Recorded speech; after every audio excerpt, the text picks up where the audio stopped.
Básicamente, para que ingrese el aire hacia los alveolos hay dos formas. Uno, que aumente la presión en la boca, en el cual esto en condiciones fisiológicas no se da.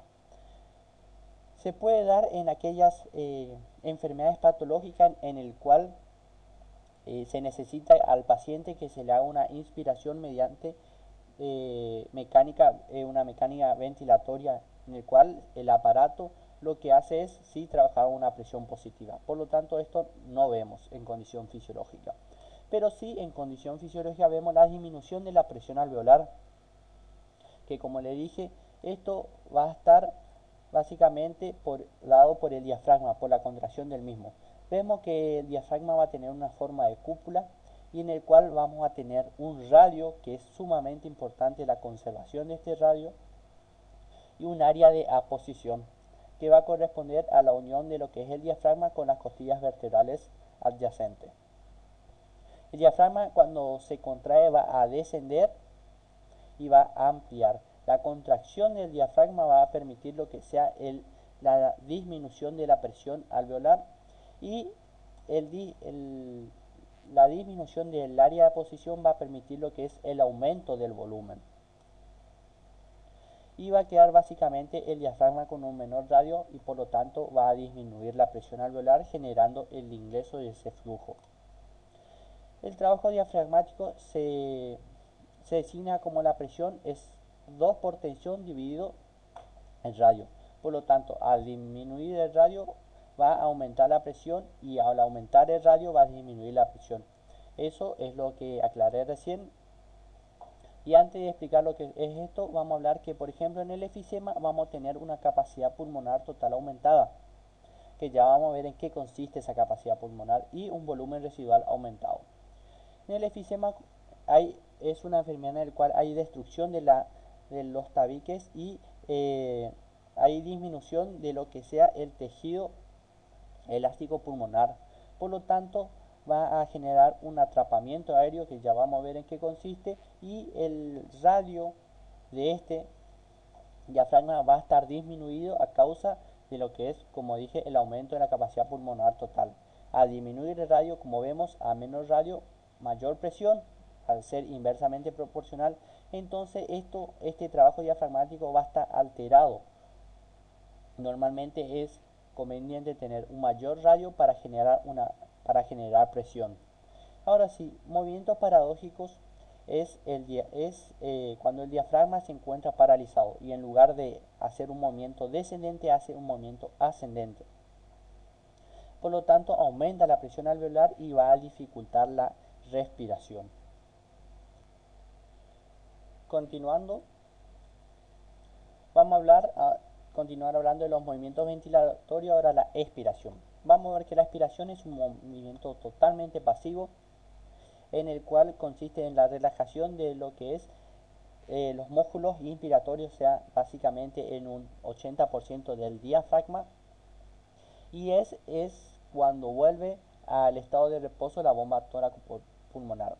Pero también este movimiento expiratorio se puede volver activo, que en condiciones fisiológicas se da en el ejercicio, en la tos, en la fonación. El movimiento expiratorio también puede ser activo en condiciones patológicas, como por ejemplo el asma, en el cual debido a que es una enfermedad obstructiva de la vía aérea, de las pequeñas vías aéreas, vamos a ver que cuesta mucho la expiración.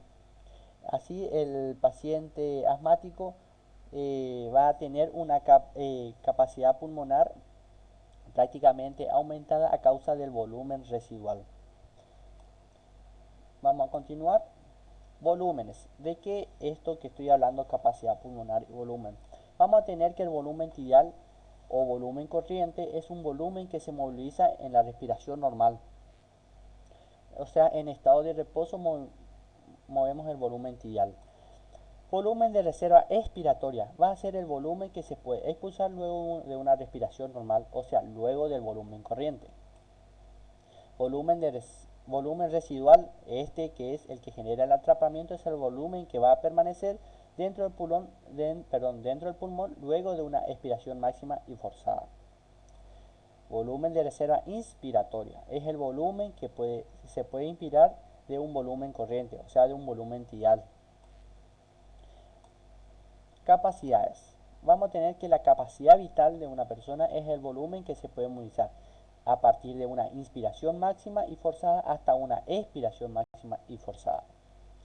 La capacidad pulmonar total es la capacidad que permanece en el pulmón luego de una inspiración máxima y forzada, en el cual, voy adelantando, ya es una capacidad que no se puede medir, porque como dije va a pertenecer también a lo que es el volumen residual, y ese volumen no se puede medir, aunque hoy en día mediante tecnologías avanzadas se hace una tomografía computarizada y una resonancia magnética, y mediante el empleo de un ordenador se crea una imagen tridimensional de este pulmón, en el cual se calcula lo que es el volumen residual. Y la capacidad residual funcional, que es la capacidad que permanece en el pulmón luego de una expiración normal. Ojo acá, la capacidad residual funcional es luego de una expiración normal.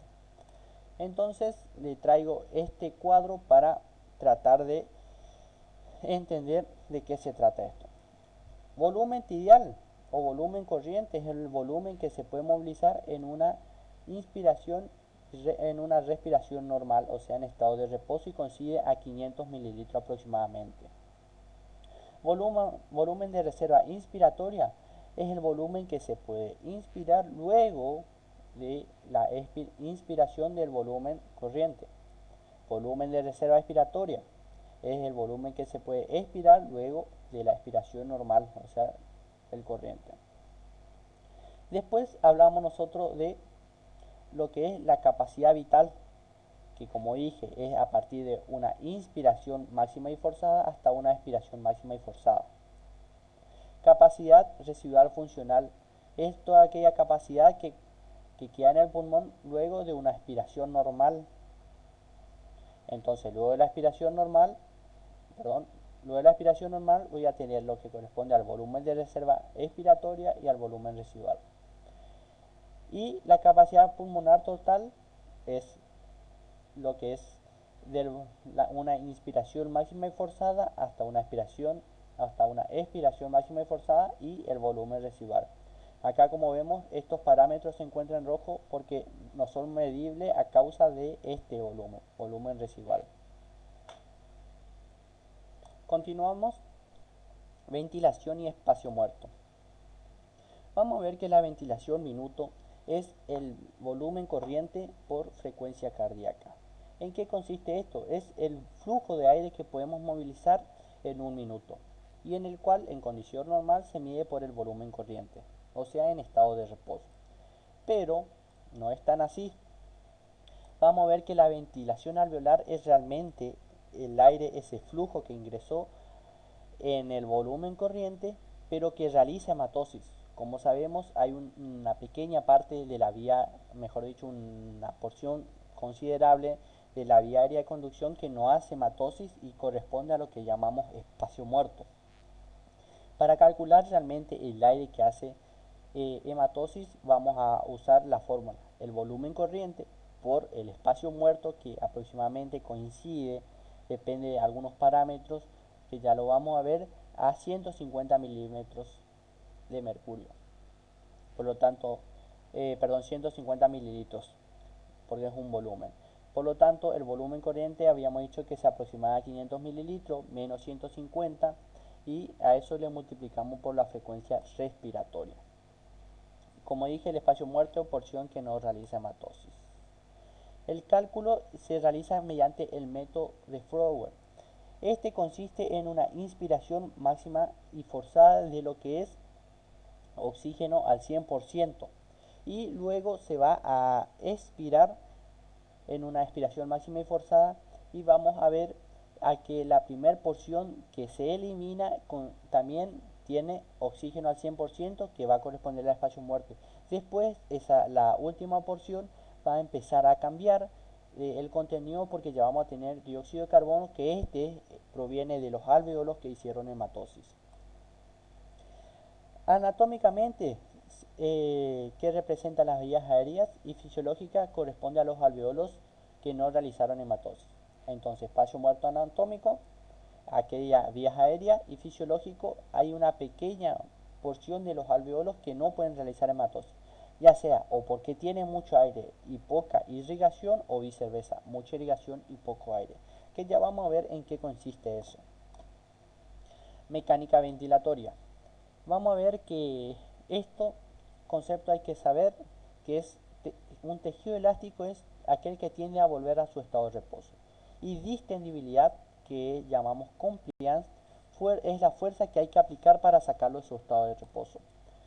Normalmente el tejido pulmonar y el tejido torácico son tejidos elásticos, por lo tanto vuelven a su estado de reposo. En condición normal, si sacamos el pulmón fuera de la caja torácica, tiende al colapso. O si desacoplamos lo que sea el tejido pulmonar y la caja torácica, que están unidos por la pleura, va a tender al colapso. Por lo tanto, una herida de bala o una herida de arma blanca, alguna herida que dañe el tejido pulmonar y desacople lo que sea este sistema, como sabemos, el pulmón tiene a colapsarse y tiene a hacerse un muñón, en el cual obviamente dificulta la respiración. Caso contrario sucede con lo que es el tejido elástico torácico. Este tiende a la expansión. Como vemos aquí la imagen, esto representaría el pulmón al colapso y la caja torácica a la expansión. Ahí aclaro simplemente: fuerza elástica pulmonar, colapso; fuerza elástica torácica, expansión. Punto de reposo es el equilibrio que sucede entre la fuerza elástica pulmonar y la fuerza elástica torácica, en el cual este va a coincidir con el volumen de reserva, cuando hacemos la expiración normal, o sea,